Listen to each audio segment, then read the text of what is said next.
This is where I lived when I was 5 years old. I lived on Puzzle Creek Avenue where I lived. The Garcias lived next door to us. They were a young couple with 2 kids. On the other side of us was the Plancies. They were a couple that was slightly older than my parents and did not have children. On the opposite side of the street was a park, drugstore, and Chinese restaurant. I just remember the Chinese restaurant being awful, but for some reason they would stay open. Next door to us was Frankie Garcia. We would do everything together and would often play at the park across the street. I remember when I was 5 years old, I lived on Puzzle Creek Avenue. I remember we would always be going crazy at the park across the street. It would be myself, my brother, Frankie, and our dog wreaking havoc on the park, just running around on the play equipment and beating each other up.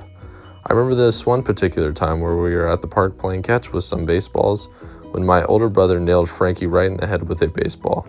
He was so hurt that we ran to his house to get his mom to help. It was so bad that she used all of her bandages at her house and had to get more at the drugstore on the corner.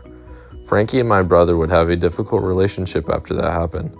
Another situation occurred one night. We were having a great time playing outside, kicking some balls around, and I just remember my mom calling myself and my brother inside for dinner.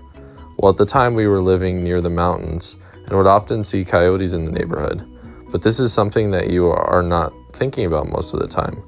Well, we went inside to eat and I look outside almost 10 minutes later and there were probably 5 coyotes that had hopped the fence into our backyard. It was so scary to think, what if I was out there when that happened?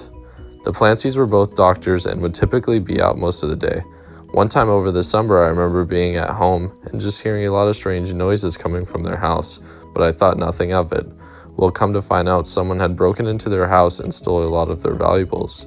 It really shook up the whole neighborhood for a long time because we had never expected that type of crime to occur in our neighborhood, especially with it being the middle of the day. It was even more unexpected.